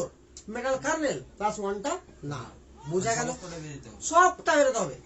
বাইরের কক্ষে যতগুলো ইলেকট্রন থাকবে সবটা যদি বেরিয়ে যায়, আবার এরকম না হয় যে বাইরের কক্ষে বেরিয়ে আবার ভিতরের কক্ষ বেরিয়ে গেল, তাহলে তবুও হবে না। কিন্তু বাইরের কক্ষের সবটা না বেরোলেও হবে না, আর বাইরের কক্ষের সবটা বেরোনোর পরে ভিতরের কক্ষে একটা বেরিয়ে গেল, আর তবুও সেটা মেটাল কার্নেল না। জাস্ট বাইরের কক্ষ থেকে বেরোতে হবে এবং সবগুলোই বেরোতে হবে, তাহলে তা কি বলা হবে? Metal kernel. একদম ক্লিয়ার না? ক্লিয়ার না বলে এতটুকু ক্লিয়ার না? ক্লিয়ার না? ঠিক আছে? তাহলে মেটাল কার্নেলের সঙ্গে কার ফোর্স থাকবে? Free electron. বুঝা গেল? এখানে আরো একটু ভাব যে ইলেকট্রন গুলো বাইরে চলে যাওয়া উচিত, ফোর্স অফ অ্যাট্রাকশন মানে কি? ফ্রি ইলেকট্রন যেহেতু, তো বাইরে যাচ্ছে না কেন? কিছু ইলেকট্রন বাইরে যায়, না যাওয়া না, নষ্ট কিছু ইলেকট্রন হয়। কিরকম ভাবে? যখন প্রথম অ্যাটম, এখানে কোটি কোটি অ্যাটম আছে, যখন প্রথম অ্যাটম অটোমেটিক্যালি আয়োনাইজ হলো তখন কিছু ইলেকট্রন রিলিজ করলো। আরে করলো না? তো অ্যাটম যখন ইলেকট্রন রিলিজ করলো তাহলে ও আর কেন চাইবে গ্রহণ করতে? আরে কথা বুঝলো তো? রিলিজ যখন করলো তার মানে গ্রহণ করার টেন্ডেন্সি অপেক্ষা রিলিজ করার টেন্ডেন্সি বেশি ছিল, তবে রিলিজ করবে।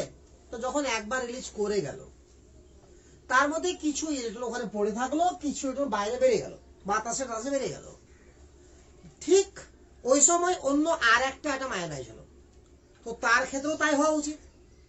কিন্তু দ্বিতীয় বা তৃতীয় বা চতুর্থ অ্যাটম যখন আয়োনাইজ হচ্ছে, তো আগে থেকে তো কয়েকটা অ্যাটম ক্যাটায়ন রূপে অবস্থান করছে বা মেটাল কার্নেল রূপে অবস্থান করছে ওখানে, না করছে না? তো পরবর্তীতে যে অ্যাটমটা ইলেকট্রন রিলিজ করছে তার হয়তো রিলিজ করার টেন্ডেন্সি বেশি, কিন্তু যারা আগে থেকে মেটাল কার্নেল হয়ে আছে পজিটিভ, তাদের টেন্ডেন্সি কি থাকবে? ইলেকট্রনকে গ্রহণ করে নেওয়া। আরে কথা বলতো, ফলে ইলেকট্রন গুলো কি হবে? আর বাইরে বেরোতে পারবে না। এইভাবে যখন ইলেকট্রন গুলো তাহলে ওখানে কি করবে? এবার মুভ করতে শুরু করবে, তখনই তো তৈরি হবে কি? ইলেকট্রন ক্লাউড বা ইলেকট্রনের সমুদ্র, মেঘের মতো ছেয়ে যাবে ইলেকট্রনটা, যেটা বলা হয় কি? Electron cloud. আরে বোঝা গেল ব্যাটা? তো ক্লিয়ার না? ক্লিয়ার না? আচ্ছা, তাহলে মেটাল কার্নেল জিনিসটা ক্লিয়ার, ইলেকট্রন ক্লাউড কি করে যেন ক্লিয়ার। একটা জিনিস তোরা আরো পড়েছিস মাধ্যমিকে এবং 11-এ বারবার পড়বি, 12-এ বারবার পড়বি ফিজিক্সে, যে রোধ তা পড়িস রে। কারেন্ট প্রবাহের বাধাকে কি বলা হয়? রোধ। এবং রোধের ক্ষেত্রে তোরা পড়েছিস যে প্রস্থচ্ছেদের ক্ষেত্রফল বাড়লে রোধ কমে বা প্রবাহ মাত্রা বাড়ে, পড়িসনি? তারের দৈর্ঘ্য বাড়লে রোধ বাড়ে, অর্থাৎ প্রবাহ মাত্রা কমে যায়। একদম ক্লিয়ার না? ক্লিয়ার না? আর পড়েছিলি উষ্ণতা বাড়লে কি হয়? রোধ বাড়ে। রোধ কমে না বাড়ে? বাড়ে, অর্থাৎ প্রবাহ মাত্রা কি হবে? কমে যায়। আচ্ছা, তারের দৈর্ঘ্য বাড়লো রোধ বাড়লো, প্রস্থচ্ছেদের ক্ষেত্রফল বাড়লো রোধ কমলো, এই দুটো জায়গাতে আমি ঝামেলা করতে যাচ্ছি না। উষ্ণতা বাড়লো তো রোধ বাড়বে কেন? তো ইলেকট্রনের চলাচল বাড়া মানে কারেন্ট বেশি যাওয়া না কম যাওয়া? তো কারেন্ট বেশি যাওয়া মানে রোধ বাড়া না কমা? তাহলে কিন্তু তো পড়ানো কি হয়? তোকে পড়ানো কি হয় বল? রোধ বেশি হবে, কিন্তু বাস্তবে হওয়া উচিত ছিল কি?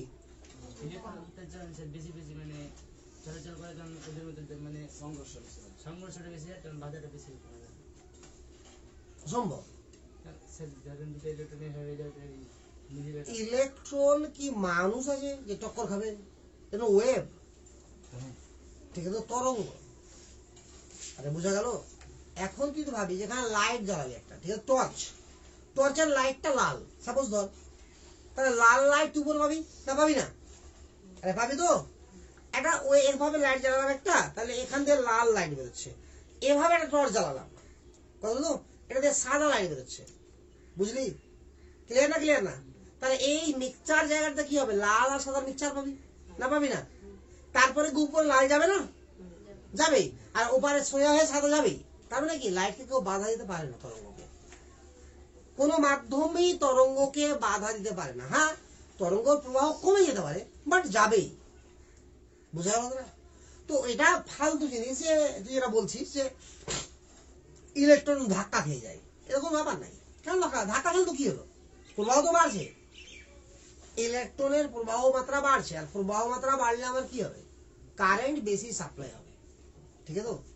আর কারেন্ট বেশি সাপ্লাই হলে রোধ কি হবে? কমে যাবে। তাহলে এটাই হওয়া উচিত ছিল, বাট এটা কখনো বইয়ে লেখা থাকে না। বইয়ে লেখা থাকে রোধ বাড়ে। ব্যাখ্যা কি বলেছিস তোরা? আমাকে এটা বল, এক্সপ্লেন কি করেছিলি তোরা যে তাপমাত্রা বাড়লে রোধ বাড়ছে কেন? কি করে এটাকে বুঝিয়েছিলি বা বুঝেছিলি নিজে কি করে বল?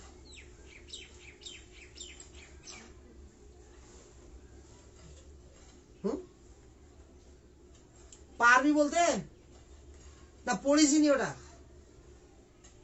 কি এরকমই পড়েছিলি যে ধাক্কা ধাক্কা লেগে গেল না? কিছু পড়িসনি? কোনটা বল? শোন, তাপমাত্রা যদি বাড়ে তাহলে মেটাল, এই যে মেটাল যখন মেটাল কার্নেল উৎপন্ন করে তাহলে ইলেকট্রন বর্জন করছে। তো তাপমাত্রা বাড়লে কি হবে? মেটাল কার্নেল উৎপন্ন হওয়ার চান্সেস কি হবে? বেড়ে যাবে। আরে বাড়বে কি না? তাহলে এখানে মেটাল কার্নেলের সংখ্যা যত বাড়বে, ইলেকট্রন গুলোকে কি করবে মেটাল কার্নেল? নিজের দিকে টানবে। ফলে একদিকে ইলেকট্রন যে যাচ্ছিল একটা ফ্লো হয়ে, সে প্রবাহ মাত্রাটা কি হলো? কমে গেল। এই কারণে রোধ তৈরি হয়, বাস, আর কিছু না। ফ্লো অফ ইলেকট্রন কমে যাওয়া মানে কি? কারেন্ট কমে যাওয়া, রোধ বেড়ে যাওয়া। তাহলে এখানে ফ্লো অফ ইলেকট্রনটাকে কমালো কে? Metal kernel. যেটা তাপমাত্রা যত দিব আমরা, তাপ যত দিব, মেটাল কনভার্ট হবে মেটাল কার্নেল তো বেশি। আর এই যে মেটাল কার্নেল ইলেকট্রনের গতিকে বাধা দিচ্ছে, এটাকে বলা হয় obstacle provide by metal kernel. কি বললাম? Obstacle provide by metal kernel. অর্থাৎ মেটাল কার্নেল কি করছে? ইলেকট্রনের গতিপথকে নির্দিষ্ট একটা অভিমুখে যেতে বাধা দিচ্ছে। সবসময় কি করছে? যেখানে যেখানে মেটাল কার্নেল থাকছে সেখানে সেখানে অ্যাট্রাকশন করছে। অর্থাৎ এখানে যখন মেটাল কার্নেল আছে, তো এর আশেপাশ দিয়ে যখন ইলেকট্রন যাচ্ছে, আর যাচ্ছে কিনা, তো যাদেরকে ও কাছাকাছি পাচ্ছে ওদের কি করছে? টেনে নিচ্ছে। যাদেরকে অ্যাট্রাকশন করতে পারছে না তারা কি করছে? চলে যাচ্ছে। আবার যদি এই মেটাল কার্নেলের সংখ্যা যদি অনেক বেশি হয়ে যায়, তাহলে কি হবে? ইলেকট্রনের প্রবাহ অটোমেটিক্যালি কমে যাবে না? এখন সাপোজ ধর যে এই মেটাল কার্নেল যেটা আছে, এই মেটাল কার্নেলটা, তাহলে এটা দিয়ে যে ইলেকট্রন যায় তো অ্যাট্রাকশন করতে পারছে না, তাহলে এখানে যদি একটা মেটাল কার্নেল আর তৈরি হয়ে যায়, তাহলে কি একেবারে ধরো যে মিডিল দিয়ে অ্যাট্রাকশনটা করতে পারছে না, সাপোজ ধরলাম, তাহলে কি উপর দিয়ে গেলে এ অ্যাট্রাকশন করছে, নিচ দিয়ে গেলে অ্যাট্রাকশন করছে, তাহলে ইলেকট্রনের প্রবাহ টানটা কমে গেল না। তাহলে যাচ্ছিল এতটা জায়গা জুড়ে ধর, তাহলে এদের মধ্যে আছে এই মিডিলেরটা যেটা পাচ্ছে, বাকি সবাই এই তিনটাকে এটা অ্যাট্রাকশন করেছে, এই দুটাকে এ অ্যাট্রাকশন করে নিচ্ছে, ফলে প্রবাহ মাত্রা অটোমেটিক্যালি কমলো কি কমলো না। এই জিনিসটাকে কি বলা হয়, obstacle provide by metal kernel. বোঝা গেল কথাটা? অবস্টাকল প্রোভাইড বা মেটাল কার্নেল, অর্থাৎ মেটাল কার্নেলের দ্বারা ইলেকট্রনের প্রবাহে বাধা হচ্ছে, যার জন্য তাপমাত্রা বাড়ার সঙ্গে সঙ্গে রোধ বাড়বে। কারণ তাপমাত্রা বাড়লে মেটালের আয়োনাইজ হওয়ার ক্ষমতা বাড়বে, ফলে মেটাল থেকে মেটাল কার্নেল বেশি বেশি উৎপন্ন হবে, আর যত বেশি বেশি মেটাল কার্নেল উৎপন্ন হবে তাহলে ইলেকট্রন গুলোকে তত বেশি বেশি অ্যাট্রাকশন করবে, ফলে ইলেকট্রন গুলো নির্দিষ্ট একটা পথে গতিবেগ কি হবে, হ্রাস পেয়ে যাবে। এই কারণে কি হয়, রোধ বেড়ে যায়। ক্লিয়ার? এটা হলো পারফেক্ট কারণ হয়ে গেছে। এবার মেটাল কার্নেলের সঙ্গে ইলেকট্রনের যে অ্যাট্রাকশন ফোর্স, ক্লিয়ার এটা কি না? আমি রিপালশনটাকে নগণ্য ধরলাম এবার, তাহলে অ্যাট্রাকশন ফোর্স এটাকেই কি বলছি আমরা, metallic bond. Mainly metallic bond কাকে বলবো, attraction force between metal kernel and free electron বা মোবাইল ইলেকট্রন। সংজ্ঞা তো তাই লিখেছি, যদিও বারটা দিয়ে ধরতে হবে ভবিষ্যতে, বাট আপাতত কি ধরবো, আকর্ষণ বলটাকেই মেটালিক ফোর্স। তাহলে এই আকর্ষণ বলের মান বিভিন্ন অ্যাটমের ক্ষেত্রে বিভিন্ন হয়। তো যে সমস্ত অ্যাটমের ক্ষেত্রে মেটালিক ফোর্স, মেটালিক বন্ড যত বেশি, তাদের গণনাঙ্ক স্ফুটনাঙ্ক তত বেশি, সহজে গলানো যাবে না, আর যাবে কি। আর যাদের মেটালিক বন্ডটা কি হবে, দুর্বল, তাদের কি হবে, খুব সহজেই গলানো যাবে। বোঝা গেল কথাটা?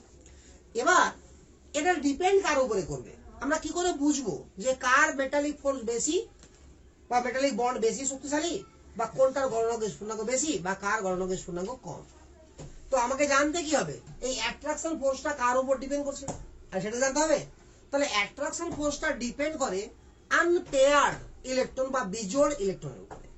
আনপেয়ার্ড ইলেকট্রন বা বিজোড় electron present in metal kernel, অর্থাৎ মেটাল কার্নেল হওয়ার পরে ওখানে কতটা বিজোড় ইলেকট্রন আছে। যেখানে যত বেশি সংখ্যক বিজোড় ইলেকট্রন থাকবে সেই সংখ্যাকে কি বলা হবে, যেখানে যত বেশি সংখ্যক কি থাকবে বললাম, বিজোড় ইলেকট্রন থাকবে, তার অ্যাট্রাকশন ফোর্স বা মেটালিক বন্ড তত শক্তিশালী হবে। বোঝা গেল কথাটা? ক্লিয়ার না? ক্লিয়ার না? তো মেটাল কার্নেল যদি আমরা উৎপন্ন নাও করি, নর্মাল ভাবেও যদি বলি, তো যেখানে যত বেশি আমার কি থাকবে, আনপেয়ার্ড ইলেকট্রন থাকবে, বিজোড় থাকবে, সেই মানে তার অ্যাট্রাকশন ফোর্স বেশি হবে। এবার যদি কতকগুলো অ্যাটম এরকম হয়ে যায় যাদের প্রত্যেকেরই বিজোড় ইলেকট্রন সেম হয়ে যায়, হতে তো পারে, তো তাদের মধ্যে যার অ্যাটমিক নাম্বার বেশি তার অ্যাট্রাকশন ফোর্স বেশি। যদি কি বললাম আমরা, বিভিন্ন অ্যাটমের বা বিভিন্ন আয়নের আনপেয়ার্ড ইলেকট্রন কি হয়ে যায়, একই হয়ে যায়, তাহলে দুজনের মধ্যে যার অ্যাটমিক নাম্বার বেশি তার অ্যাট্রাকশন ফোর্স বেশি বা বয়লিং পয়েন্ট মেল্টিং পয়েন্ট বেশি। ঠিক আছে? আবার যদি এরকম হয় যে কতকগুলো অ্যাটম এরকম পাচ্ছি যার কোনো আনপেয়ার্ড ইলেকট্রনই নাই, হতেই পারে একটাও নাই, বুঝা তো? তো তার মধ্যে মেটালিক ফোর্স কি হবে, সব থেকে উইক, দুর্বল মেটালিক ফোর্স হবে। তাহলে এরকম যদি কতকগুলো অ্যাটম পেয়ে যাই আমরা যাদের মেটালিক মানে কি আনপেয়ার্ড ইলেকট্রন নাই, যাদের কারো কাছে কি নাই, আনপেয়ার্ড ইলেকট্রন নাই, এরকম কয়েকজনকে পেয়ে গেছি, তো তাদের মধ্যে যার অ্যাটমিক নাম্বার যত বেশি তার মেটালিক ফোর্স হলো দুর্বল। মানে দুর্বলের ক্ষেত্রে আরো দুর্বল, আর সবলের ক্ষেত্রে আরো সবল। বুঝা গেল? যখন আনপেয়ার্ড ইলেকট্রন থাকছে তখন যা ওদের মধ্যে অ্যাট্রাকশন থাকছে, থাকছে কি থাকছে না? এবার একই আনপেয়ার্ড ইলেকট্রন যদি থাকে কতগুলো মেটাল কার্নেলের মধ্যে, ডিফারেন্ট মেটাল কার্নেলের মধ্যে, তাহলে ফোর্স অফ অ্যাট্রাকশন তার বেশি হবে যেখানে আমার অ্যাটমিক নাম্বার বেশি হবে। আবার যদি আনপেয়ার্ড ইলেকট্রন জিরো হয়ে যায়, মেটাল কার্নেলের মধ্যে কোনো আনপেয়ার্ড ইলেকট্রন নাই, তো সেই ক্ষেত্রে এরকম যদি বেশ কিছুটা হয়ে যায়, কথা বুঝতে পারছিস তো, তাহলে যার অ্যাটমিক নাম্বার বেশি তার মেটালিক ফোর্স তত দুর্বল। ক্লিয়ার? তাহলে আমি এখানে পয়েন্ট করব স্ট্রেংথ অফ মেটালিক ফোর্স বা মেটালিক বন্ড, এটি মেটাবো। তাহলে মেটালিক বন্ডটা কাহিনী বুঝা গেছে।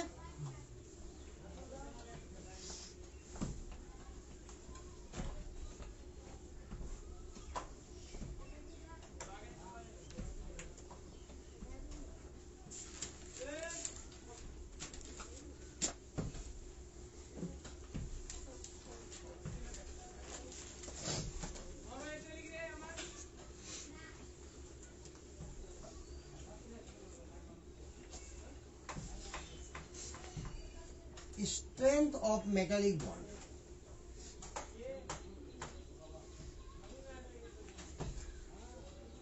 ডাইরেক্টলি সমানুপাতিক নাম্বার অফ আনপেয়ার্ড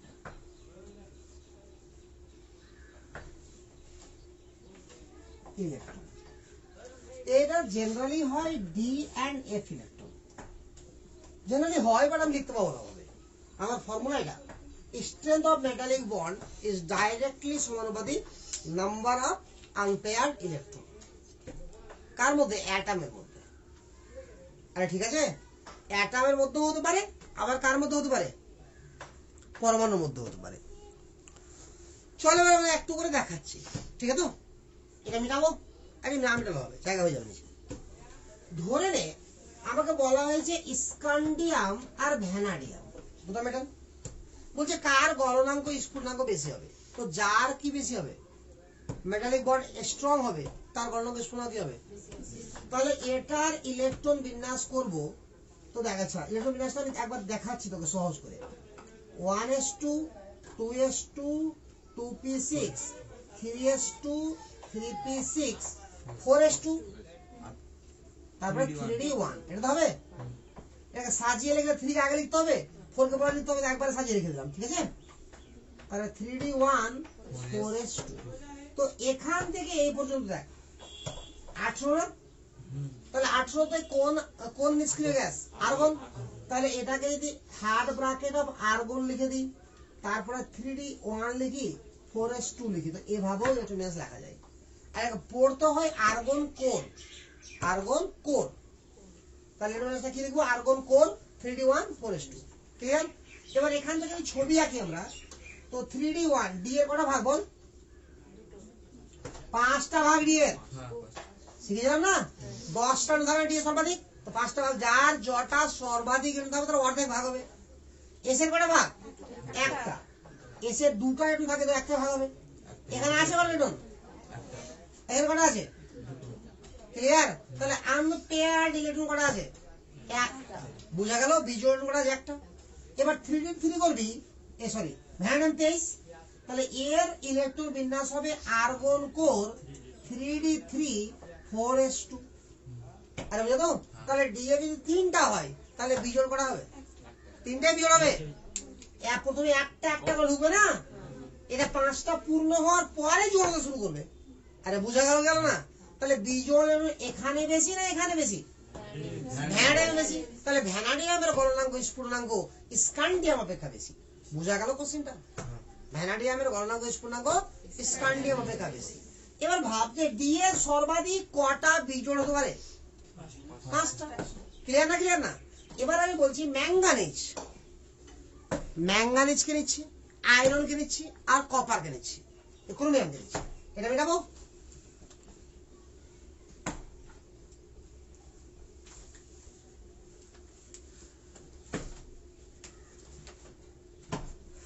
ম্যাঙ্গানিজকে নিলাম, মানে এমএন কে নিলাম, ঠিক আছে?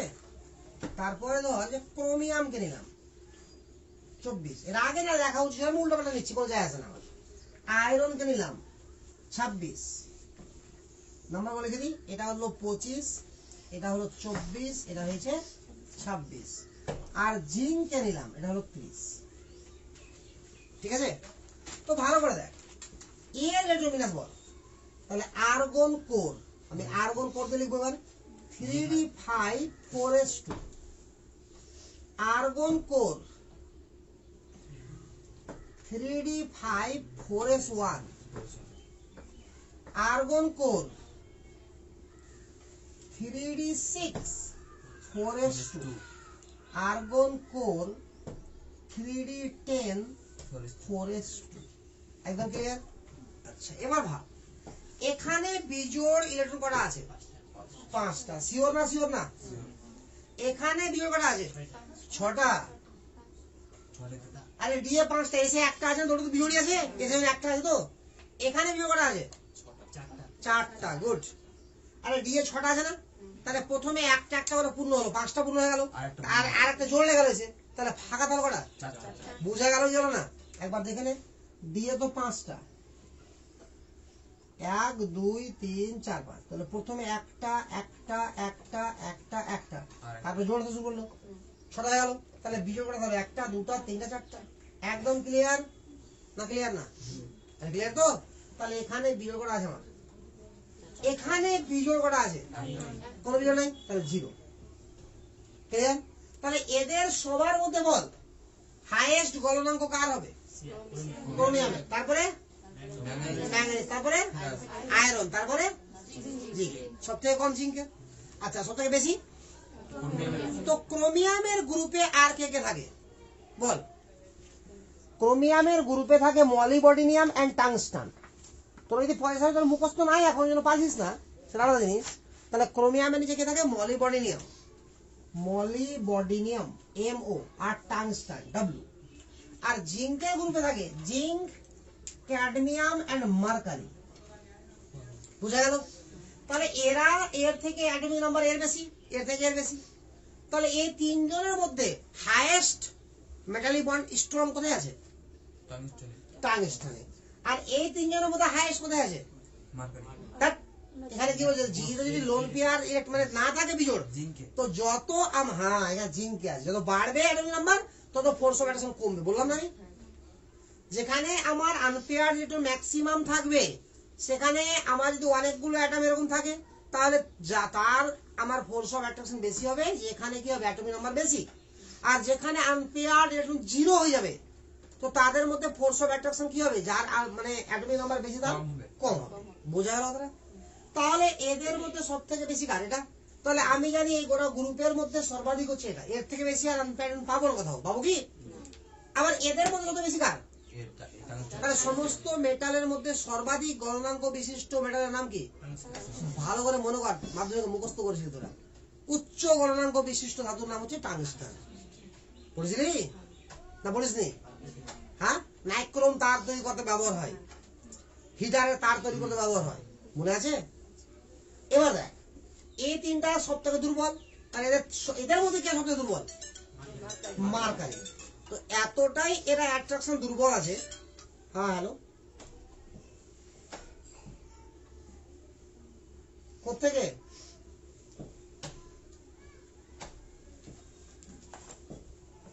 তো আসার পরেও তুমি আসোনি কেন টিউশন তো চলছে টাইম 6:30 সকাল মঙ্গলবার বৃহস্পতিবার ও রবিবার না কিছু চলছে এখন শেষ হয়ে যাবে একটু পরে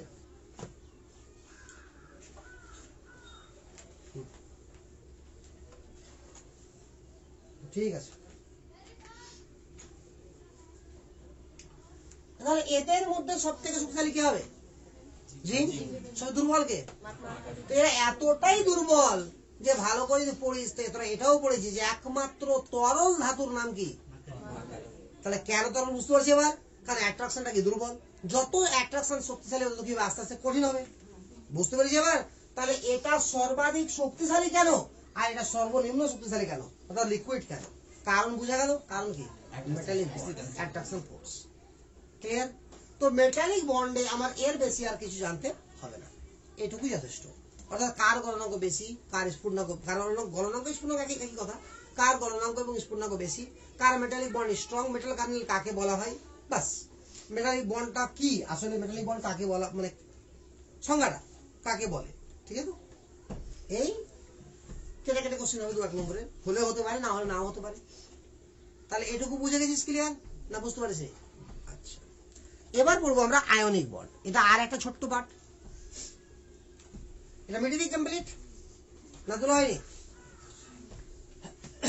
এই পার্টটা যেটা পড়বো আয়নিক বন্ডটা সেটা এর থেকে একটু বড় বাট এটাও ছোট আর কেমিক্যাল বন্ড অনেক বড় মানে সরি কোভ্যালেন্ট বন্ড ওই এক কথায় কেমিক্যাল বন্ড বলতে কোভ্যালেন্ট বন্ডই বোঝায় বাকি তো বেকার জিনিস অল্প অল্প করে আছে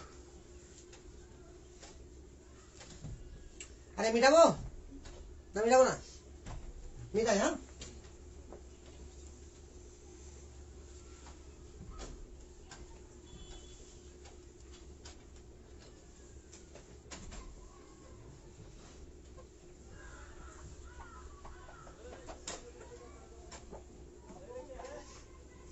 দাঁড়া, ফোন করবো একটা।